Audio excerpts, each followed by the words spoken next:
The Toy Tune Podcast. More fun than a barrel full of BB-8s.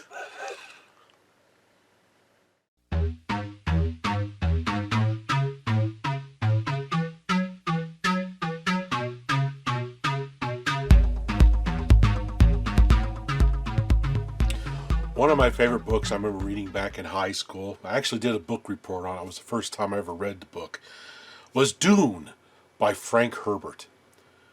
What an incredible book. And of course, in the 80s, they made a movie based on the book as well. The movie's fairly long. There's an unedited version, uncut version that's even longer. It begins with like a cartoon that shows a lot of the backstory. That's the one to watch. If you ever watched the original movie Dune from the 80s, watch the extended version when it has the cartoon at the beginning. It's really, really cool. Of course, just recently they've released another Dune, I think a couple years ago. They've released episode 1 so far. They're breaking it up. It's actually not bad either. But anyway, we're talking about the 80s Dune. And back then, LJN released a line of toys based on that movie.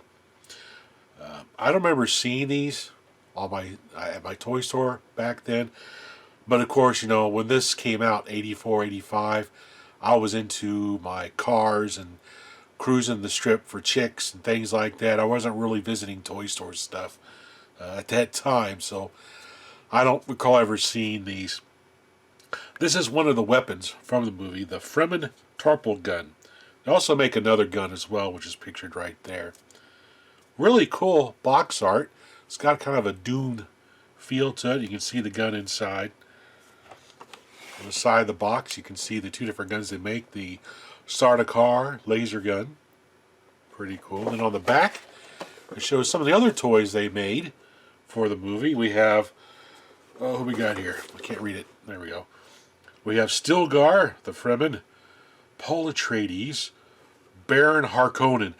I dig that guy's last name, Harkonnen. He's the floating fat man.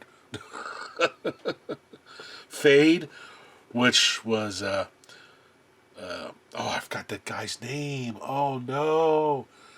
He's a singer. Oh my gosh. I listen to his music all the time. That's bad. Did that song, Don't Stand by Me, whatever it is.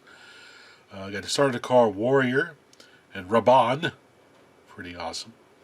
Some of the vehicles they made, they're a motorized sand roller, the sand tracker, and the sand crawler. Got the Spice Scout. The store down in Moorhead City has one of these. The Extreme Collectibles store I go to every once in a while. Of course, I have the top secret toy picture here, which is the Sandworm. Explains how to put the batteries into the toy. Pretty cool. Alright, let's open the box up and take a look at the gun. Alright, here's the electronic pistol out of the package. Now, the actor I couldn't think of that played Fade earlier on was Sting. He's a really great musical artist. I listened to a lot of his stuff back in the 80s, and I still listen to some of his music even today. I know, Willie is very old. Anyway, really nice looking electronic pistol from LJN. It's got some nice details on it. It has some clear plastic where you can see the electronics inside. You can see the circuit board right in there. Top of the batteries would be right here if they were installed. There is a light back here that flashes, and there's a light up here in the nose that flashes. Of course, here's your fire button. It's a 2-position switch. If you push it in part way, it'll make a slow pulse. If you push it in all the way, it makes a fast pulse. That's kind of cool to have that dual action capability on this toy without flipping a switch or anything like that. You got your speaker right here. Looking at the front, you can see the red LED that'll be inside of there. It's not an LED, it's an incandescent bulb. I like this mirrored plastic behind it. There's the back side. Of course, the battery compartment is accessed through the handle right here. You see a little sticker. So you just pop this open, like so. If you look down inside, you'll see a... Which side is it on? There it is. I think it's on both... Yeah, it's on both sides. You'll see a plus and minus, to let you know which way the batteries will be orientated. So we put our batteries in, plus facing up on this side here. You notice we've got it to where the battery can't fall down into the other position. That's really nice. You can think of these like, laser cartridges. Boop! Now, one of the bad things about these type of battery compartments with these type of connectors on the end is over time, this little spring plastic right here will get weak over time. And what happens is you're not able to get the cover to snap back on in place. Whoop! And you drop it like a dummy.